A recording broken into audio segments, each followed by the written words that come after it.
The birth of a child should be a joyous occasion filled with hope and excitement. It's a time of change and blessings. When a child is born with medical complications and needs to spend its first days or weeks in the NICU, it can dash a new parent's dreams. A whole new set of worries and fears can take over. Will my child make it? Will we get to take our newborn home? The one thing a parent would never factor in is the possibility of a potential serial killer lurking in the NICU. What exactly is the NICU? The NICU stands for Neonatal Intensive Care Unit, a medical unit specializing in the care of ill or premature newborn infants. The NICU has high-tech equipment and doctors and nurses who are specially trained to care for the tiniest patients. Critically ill babies get around-the-clock care from a team of trusted experts. The most qualified nurses and doctors are entrusted with the care of these fragile beings. As humans, we place our lives in the hands of medical professionals every day. They've studied their craft and passed board examinations. They've trained under licensed professionals before ever going out on their own. They've earned the trust of their colleagues before they ever are allowed to practice on patients. We trust them with our lives and the lives of our newborn children. The parents at the Countess of Chester Hospital trusted the professionals to care for their babies. They trusted the NICU nurse, Lucy Letby. Lucy Letby is accused of murdering 7 babies and the attempted murder of 10 more babies at the Countess of Chester Hospital NICU. So, who is Lucy Letby? She was born January 4th, 1990, is currently 33 years old. She's a registered nurse from Chester, originally from Hereford, who had originally worked in the neonatal unit at the Countess of Chester Hospital from 2011 to 2016, before being moved to clerical duties from 2016 to 2018. Letby attended a comprehensive school in Hereford before enrolling at the University of Chester to study nursing. She joined the Countess of Chester Hospital after graduating in 2011 with a nursing degree from the University of Chester and had also spent time at the unit during her schooling, according to the Telegraph. According to the Daily Mail, Letby had a clean record with the Nursing and Midwifery Council and was even the face of a campaign to raise money for the unit. In 2013, Letby was even part of a campaign to raise £3 million in 3 years to create a new neonatal unit for the hospital. On February 6, 2012, Letby appeared in a photo in the Standard newspaper holding a baby as part of a story on a resident who had donated money to the hospital's appeal. On March 28, 2013, Letby was the subject of a short interview about her job in which she stated that her role at the hospital involves caring for a wide range of babies requiring various levels of support, and that she enjoys seeing them progress and supporting their families. She also revealed that she had recently completed a placement at Liverpool Women's Hospital. A photo of Letby holding a baby grow, a onesie, was featured alongside the interview in an article published in the Standard newspaper. Things were relatively normal at the hospital until June 2015.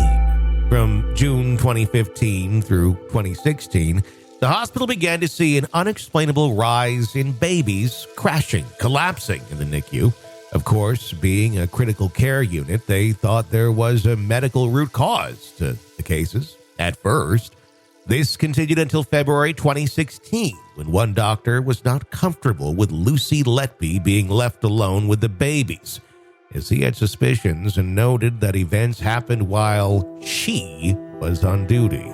The neonatal unit at the Countess of Chester Hospital stopped taking premature babies born before 32 weeks in July 2016. This was partly because of a high death rate in 2015 and 2016, which no one could explain.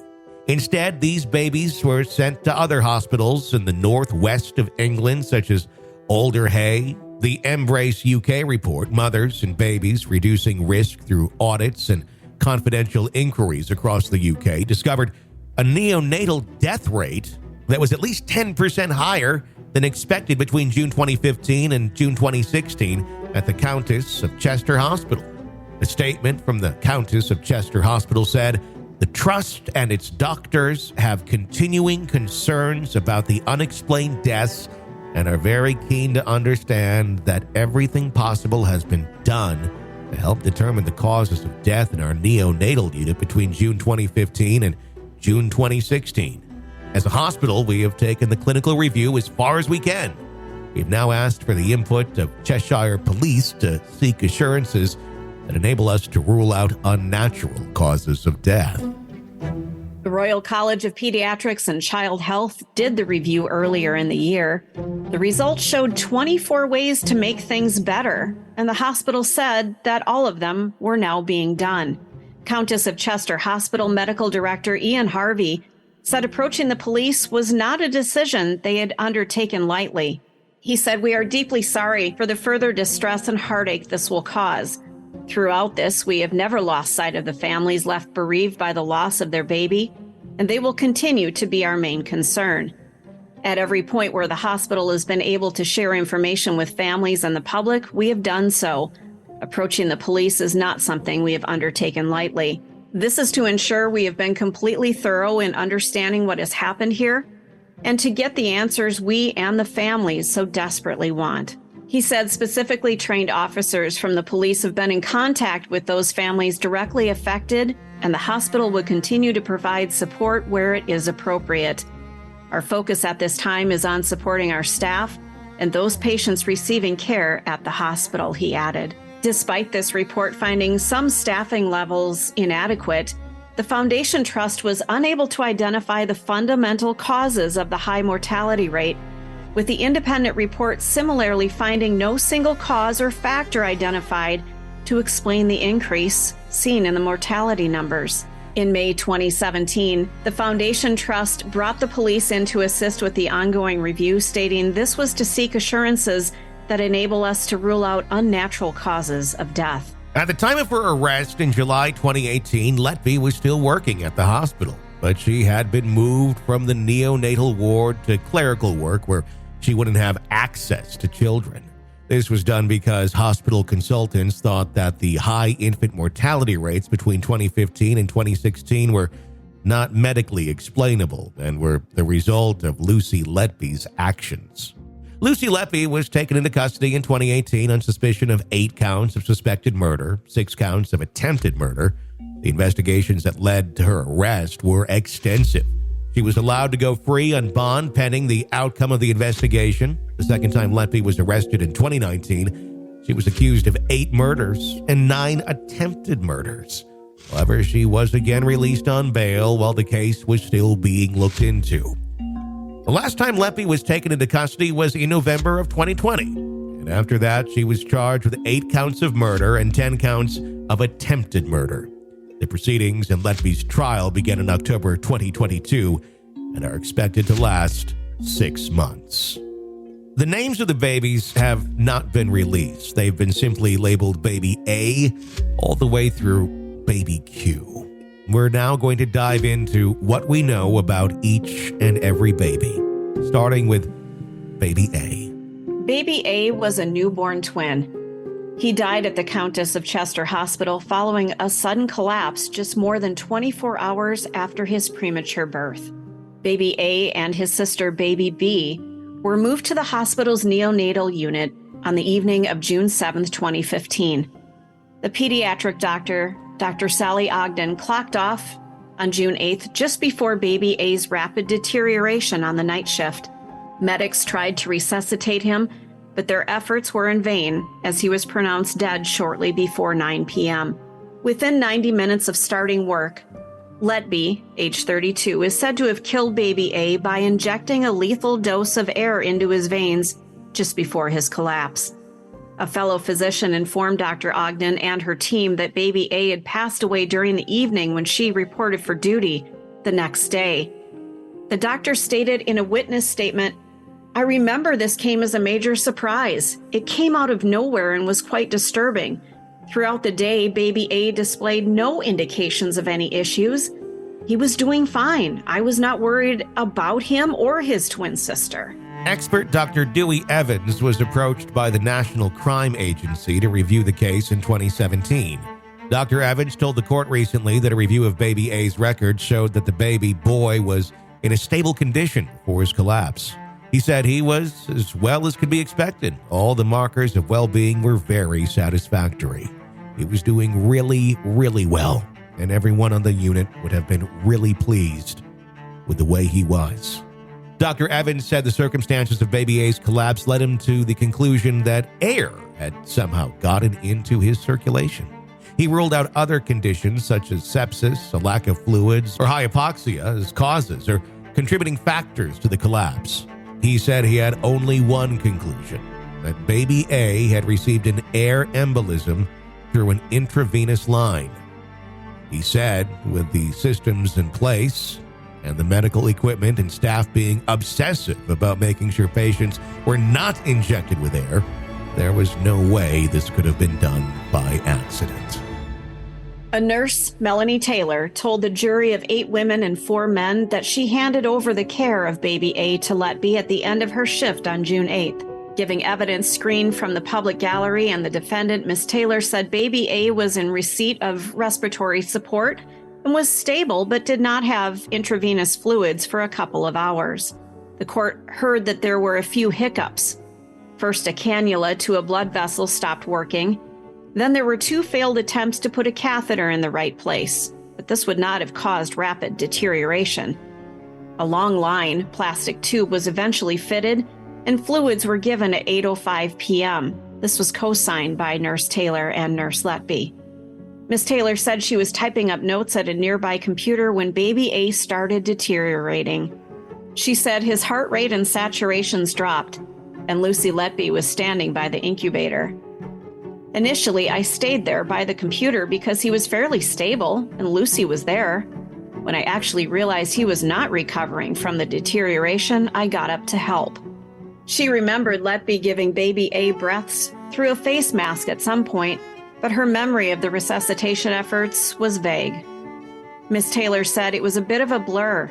I knew it was lengthy and carried on. I kept thinking he'd recover, but he didn't. I was not directly involved with the resuscitation.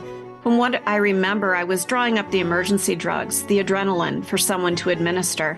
Emergency situations can be hard to remember. Things are moving quickly. Fellow expert Dr. Sadie Bowen said it was extremely unlikely that air was administered accidentally. She said, "My experience is that nursing staff who either put in a line or care for the line are absolutely meticulous in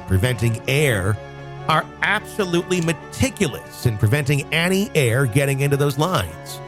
The lines, the connecting points, are filled with saline, so even the tiniest of air bubbles could not get in. It is ingrained in nursing staff."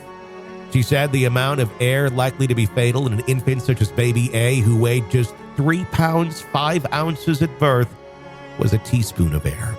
Baby A's mother wept in the public gallery as Dr. Bowen said she was left with only one plausible explanation for her son's collapse and death, which was an air embolism. On June 9th night, the defendant is said to have tried to kill baby B in the same way, injecting air into his veins. During the trial, Ms. Letby's nursing colleague, who could not be identified for legal reasons, recalled she was preparing medicines when the monitor alarm sounded at baby B's incubator. The nurse said Ms. Letby was the first to go to the cot, and she called for help. Asked about baby B's appearance, she said she looked very ill.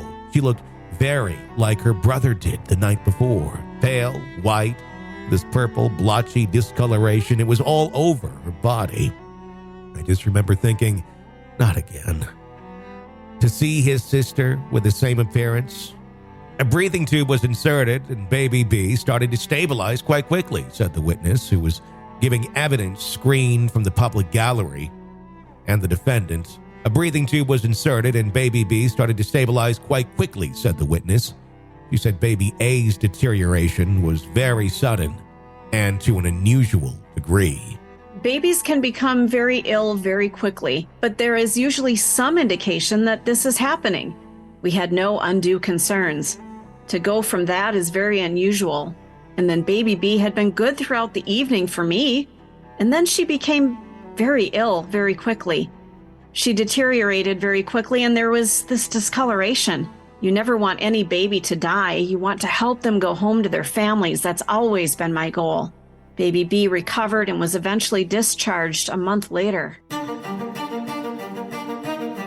This is Nurse of Death, the Lucy Letby story, a podcast that follows the allegations of murder against Lucy Letby, the babies whose lives were lost, and the families that were impacted. We're here to tell their story and to help bring them justice. Press subscribe wherever you download podcasts so you don't miss any updates. And continue to join us as we tell the story of the allegations against Lucy Letby, along with in-depth conversations with experts surrounding the case. I'm Stacy Cole. And I'm Tony Bruschi. We hope you continue to join us for more on the Nurse of Death, the Lucy Letby story.